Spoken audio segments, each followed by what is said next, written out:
कि नई संगत को गाइड करें। जो बात अब मैं बोलने जा रहा हूं, ये मैं सालों से बोल रहा हूं, ये वेस्ट ऑफ एनर्जी होती है मेरी हर बार, साल में 3-4 बार। इसको लिख लीजिएगा कहीं पर, और नई संगत को गाइड करना is your responsibility if you are guru संगत।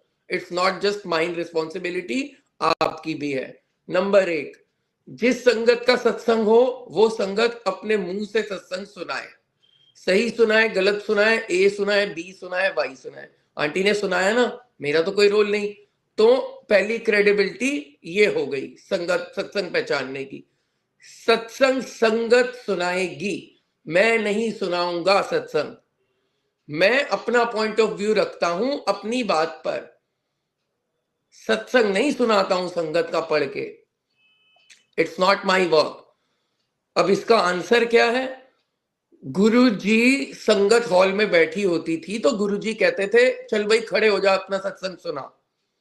फिर उसको बिठा के दूसरे को कहते थे तू सुना, दूसरे को बिठा के तीसरे को कहते थे तू सुना। तो गुरुजी सबसे ये क्यों नहीं कहते थे कि एक एक पर्चे पे अपना सत्संग लिख लाओ और मेरा एक ये बंदा खड़ा है और ये सत्संग सबके सुना देगा, 10-15 सत्संग लिख के ले आओ? क्यों नहीं कहते थे? आंसर ये है कि जो नई संगत आई हुई है, जो गुरुजी को नहीं जानती, वो कहेगी ये तो इन्हीं का कोई बंदा है, वो पर्चे पलट पलट के सुनाए जा रहा है, मैनिपुलेशन है ये तो सत्संग की। लेकिन जब आप अलग अलग के मुंह से सुनते हो अलग अलग बातें, तो आपके मन में विश्वास जागृत होता है कि अगर इतने लोग कुछ कह रहे हैं तो देयर इज समथिंग, कुछ बात जरूर है। इसका एग्जाम्पल मैं देता हूं, जैसे हमारा योगा सेंटर है, जो मैं रील डालता हूं 10-15 की अलग अलग लोगों की डालता हूं। अगर वो किसी एक की ही डालता रहूं एक्सपीरियंसेस की, अगर आप फॉलो करते हैं पेज हमारा इंस्टा पे, अगर मैं एक की डालता रहूंगा रील, तो वो कहेंगे अच्छा ये एक हो सकता है, कोई नितिन अंकल के रिश्तेदार ही हो, कुछ भी हो सकता है। लेकिन जब आप देखते हो कि एक नहीं, 2 नहीं, 10 नहीं, 15 नहीं, 20, बहुत सारे लोग को कोई चीज एक्सपीरियंस हो रही है, यस देयर इज समथिंग। ये डाउट क्लियर हो गया मन में, क्योंकि जब तक डाउट रहता है तब तक भगवान कुछ नहीं कर सकते हमारा, ना गुरु कर सकते हैं। If we have doubt in our head then nothing will happen, फिर भ्रमित होता है बुद्धि। ठीक है जी। पहली पहचान सबसे बड़ी, संगत के मुंह से सत्संग सुनना है, जिसका सत्संग है वो खुद सुनाए, दैट्स इट। हाँ जी। अब दूसरी पहचान ये है, ये भी आप नोट डाउन कर लीजिएगा बाद में दोबारा सुन के, और नई संगत तक पहुंचा दीजिएगा ये बात। जिस भी सत्संग में ये लिखा हो कि तेरा प्लस होने वाला है या तेरा माइनस होने वाला है, 90%, 90%, 10% एक्सेप्शनल है, 90% वो सत्संग फेक है। जैसे कि जिसमें कुछ भी लिखा हो, सब कुछ उलट पलट ही हो गया, अब तो बहुत ज्यादा ही हो गया है। हाँ, जैसे एक सत्संग है जिसमें लिखा है बेटा आज का ये सत्संग सुनना तेरे लिए बहुत ही जरूरी है, आज मैं तेरे लिए स्पेशल ब्लेसिंग लाया हूं, तेरी रातों रात तकदीर चमका दूंगा। सुनो ना, आप समझते नहीं हो क्या? रोटी को चोची बोलते हो आप लोग, इतनी बेसिक सी चीज नहीं समझ आती है। तेरे पति और तेरे बच्चे को मेरी ब्लेसिंग की बहुत जरूरत है, थोड़ा उनका भी सोच। मुझे पता है तेरे घर में पैसे नहीं है, आज मैं तेरे घर में बरकत की बारिश कर दूंगा। इससे आपको समझ नहीं आता है क्या? तुसी रोटी नु चोची कहते है हो, इन्हें छोटे जे काके है छोटे जे। क्लियरली तो उसमें बताया जा रहा है कि तेरा मैं ये कर दूंगा, तेरा मैं वो कर दूंगा। संगत जब अपना सत्संग सुनाती है तो उसका टाइटल बनेगा मेरे साथ ऐसा हुआ। जैसे किसी संगत ने सत्संग सुनाया तो मैं उसका टाइटल बनाऊंगा, आज की डेट की बात हो रही है तो उसका टाइटल बनाऊंगा मेरे साथ ये हुआ, मुझे गुरु ने बहुत कृपा करी, या मेरे को गुरुजी ने दूसरा जीवन दिया, या मेरे को गुरुजी ने कहां से कहां पहुंचा दिया, मेरे को पहुंचा दिया, क्योंकि वो सत्संग किसी का है, उसके एक्सपीरियंस। अब ये जो तेरे को वाला वर्ड है कि तेरे को मैं ये दूंगा, वो लिखने वाले को कैसे पता? अब इसका समझिए इस बात को। एक पिक्चर मूवी देखने गए हैं आप 4 लोग हॉल के अंदर, तो चारों लोगों के जो एक्सपीरियंसेस होंगे ना मूवी में से, वो अलग अलग होंगे। तो ये व्यक्ति जो भी XYZ, ये प्रिडिक्शन कैसे हो रही है कि तेरे को यही चीज मिलेगी? ऐसा नहीं हो सकता ना कभी भी। एक सत्संग में से ए संगत अलग उठाती है, बी संगत अलग अपने लिए कुछ उठाती है, सी अलग उठाती है और डी अलग उठाती है।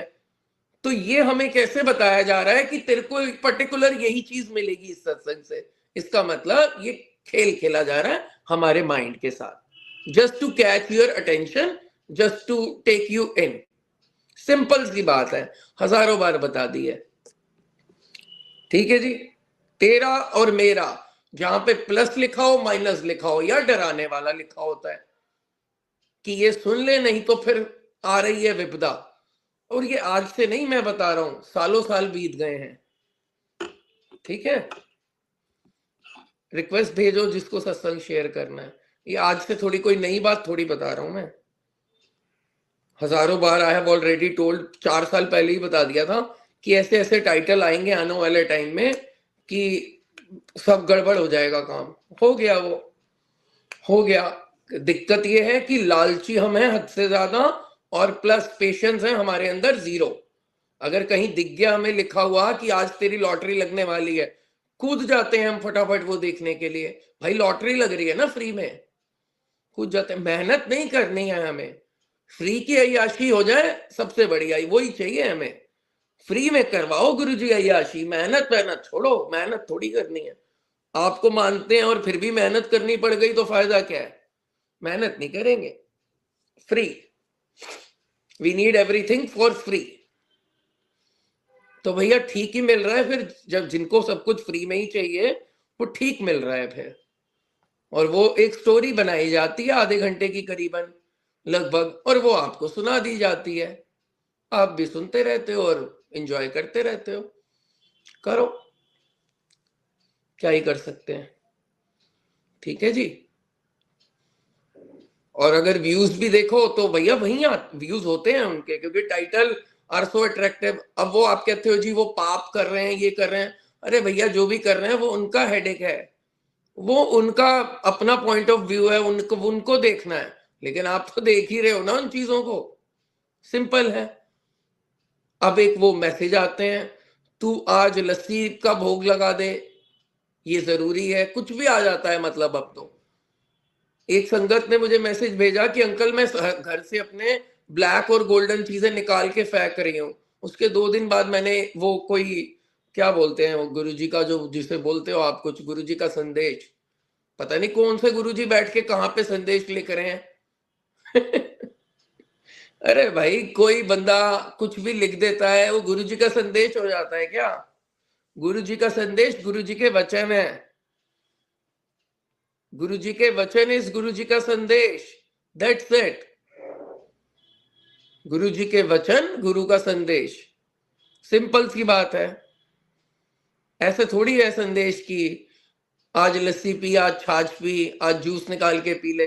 अपने मन को बहलाते रहो, वो करते रहो। एंटरटेनमेंट के लिए सत्संग भी हो रहे हैं गुरुजी के, जो पंजाबी गाने फिल्मी गाने वाने लगा के अपना चल रहे होते हैं सत्संग। मैंने देखा आजकल लोग सत्संग में भी शब्द गुरबानी की जगह दूसरा काम शुरू हो गया है। पंजाब में, दिल्ली में, नॉर्थ इंडिया में तो पूरे में यही हो रहा है बस। सत्संग का नाम रह गया है एक, बस वो हो गया है, पार्टी टाइप हो गया है। ऐसा नहीं है भाई, ऐसा नहीं है कि आप हर जगह सत्संग में जाओगे और उसको पार्टी बना के रख दोगे। नहीं, सत्संग इज फॉर मेडिटेशन। 2 घंटे का जो सत्संग था वो मेडिटेशन करने के लिए था गुरुजी का। उसके बाद एंड में 5 मिनट अगर चलो किसी को लगता है कि चलो कोई बात नहीं, एक कोई भजन लगा दिया, वो भी मर्यादा में करना चाहिए। भजन वगैरह लगा के डांस तो पंजाब में फिर मेरे को किसी ने भेजी थी रील वगैरह, जे हित कोड़ा मोढे ते तो नालिनी, गाने चल रहे हैं अपना। सही है भाई, बढ़िया।